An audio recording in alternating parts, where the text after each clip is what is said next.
नमस्कार।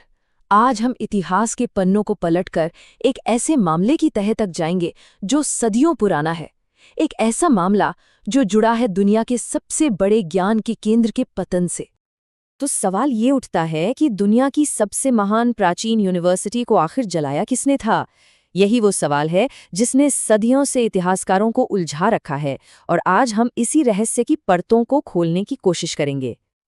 अच्छा, ये नुकसान कितना बड़ा था, इसका अंदाज़ा लगाने के लिए चलिए थोड़ा सा कॉन्टेक्स्ट समझते हैं। देखिए, जब यूरोप में पहली यूनिवर्सिटी यानी यूनिवर्सिटी ऑफ बलून की नींव रखी जा रही थी, उससे करीब 600 साल पहले से नालंदा ज्ञान का एक जगमगाता सितारा था। सोचिए ज़रा, ये कोई छोटा मोटा स्कूल नहीं था, नहीं, ये एक पूरा का पूरा शहर था, एक एकेडमिक सिटी।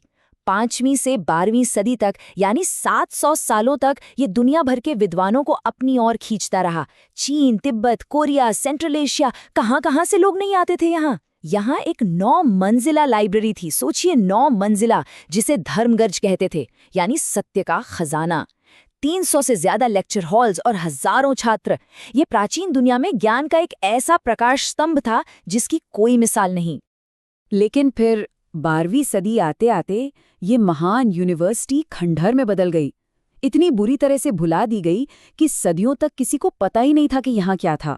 फिर 1800 के दशक में ब्रिटिश सर्वेक्षकों ने इसे दोबारा खोज निकाला। तो आखिर हुआ क्या था? चलिए इस गुत्थी को सुलझाते हैं। जब 1915 में आर्कियोलॉजिकल सर्वे ऑफ इंडिया ने खुदाई शुरू की, तो जो सबूत मिले वो चौंकाने वाले थे। हर तरफ आग और तबाही के निशान थे।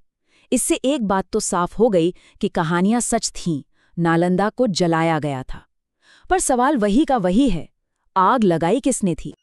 अब इस मामले में जो सबसे बड़ा और पहला नाम सामने आता है वो है बख्तियार खिलजी का, एक तुर्की मिलिट्री जनरल। ज्यादातर कहानियों में इसी को विलेन बताया जाता है। तो चलिए इसकी केस फाइल खोलते हैं और देखते हैं कि इसके खिलाफ क्या सबूत हैं। सबसे बड़ा सबूत आता है 13वीं सदी के एक फारसी इतिहासकार मिन्हाज-ए-सिराज की किताब तबकात-ए-नासिरी से। वो लिखते हैं कि उस जगह के ज्यादातर लोग ब्राह्मण थे जिनके सिर मुंडे हुए थे और उन सभी को मार दिया गया। बाद में पता चला कि वो पूरा किला और शहर एक कॉलेज था। इसी बयान को नालंदा पर हमले का सबसे पुख्ता सबूत माना जाता है। लेकिन कहानी इतनी सीधी नहीं है। इस बयान में कुछ पेंच हैं। पहली बात, मिन्हाज खुद इस हमले के चश्मदीद गवाह नहीं थे। उन्होंने ये बातें सुनी सुनाई लिखी, वो भी कई साल बाद। दूसरी बात, उन्होंने अपनी लिखावट में कहीं भी नालंदा शब्द का इस्तेमाल नहीं किया। उन्होंने जगह का नाम किला बिहार बताया है। और वो जिन मुंडे हुए सिर वाले ब्राह्मणों की बात कर रहे हैं, वो असल में बौद्ध भिक्षु रहे होंगे। कुछ इतिहासकार जैसे D.N. झा तो ये भी मानते हैं कि ये हमला नालंदा पर नहीं बल्कि पास के ही एक और मठ ओदंतपुरी पर हुआ था। तो अगर मान भी लें कि खिलजी ने हमला किया, तो क्या उसने नालंदा को पूरी तरह से तबाह कर दिया था? यहीं पर कहानी में एक और मोड़ आता है, क्योंकि अगर तबाही पूरी थी तो नालंदा उसके बाद भी चल कैसे रहा था?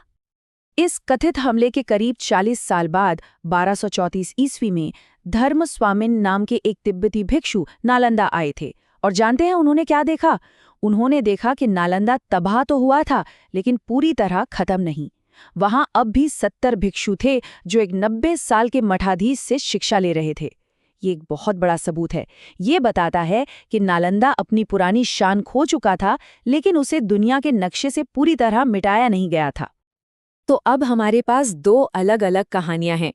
एक तरफ वो कहानी है जो कहती है कि खिलजी ने सब कुछ जलाकर राख कर दिया, लाइब्रेरी महीनों तक जलती रही और एक झटके में सब खत्म हो गया। और दूसरी तरफ धर्मस्वामिन का आंखों देखा हाल है, जो बताता है कि नुकसान हुआ था, एक मुस्लिम सेना ने हमला किया था, लेकिन ये एक धीमी मौत थी, एक झटके में हुई हत्या नहीं। चलिए खिलजी की फाइल को अभी के लिए साइड में रखते हैं और एक दूसरी थ्योरी की जांच करते हैं। ये थ्योरी हमलावर को बाहर नहीं बल्कि अंदर ही ढूंढती है। ये इशारा करती है एक अंदरूनी लड़ाई की तरफ। 17वीं सदी में यानी घटना के करीब 400 साल बाद तारानाथ नाम के एक तिब्बती इतिहासकार ने एक बिल्कुल अलग कहानी लिखी। उनकी कहानी के मुताबिक 2 ब्राह्मण भिक्षु थे जिनका कुछ बौद्ध भिक्षुओं ने अपमान कर दिया।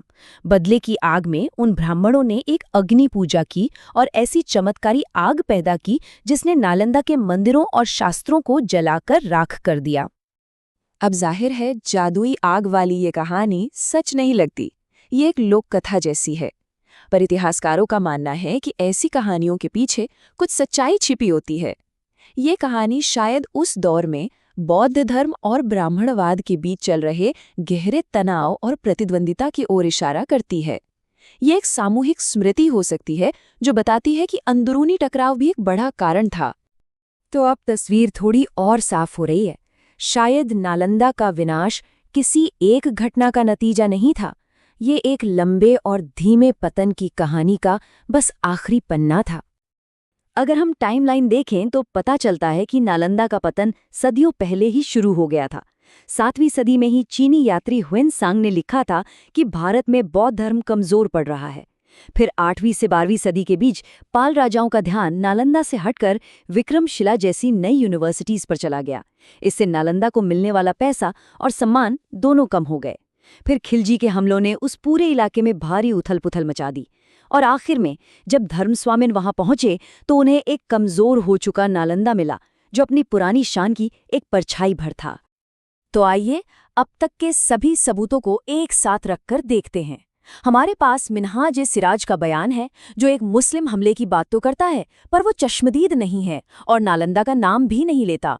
फिर हमारे पास धर्मस्वामिन का आंखों देखा हाल है जो बताता है कि हमला हुआ पर तबाही पूरी नहीं थी।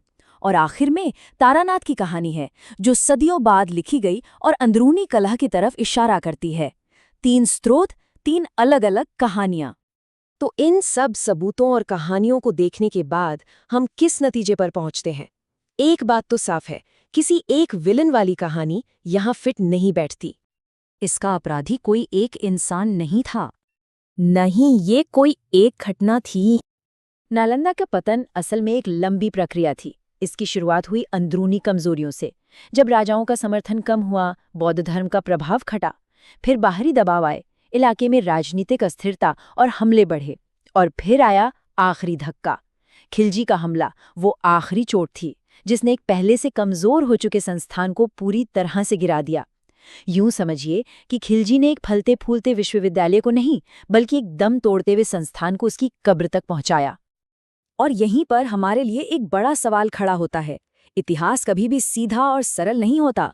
नालंदा के पतन को लेकर जो इतनी बहस होती है वो हमें क्या बताती है? शायद ये बताती है कि हम अक्सर अपने अतीत को आसान कहानियों में समेटना चाहते हैं, भले ही सच्चाई कहीं ज्यादा जटिल क्यों ना हो।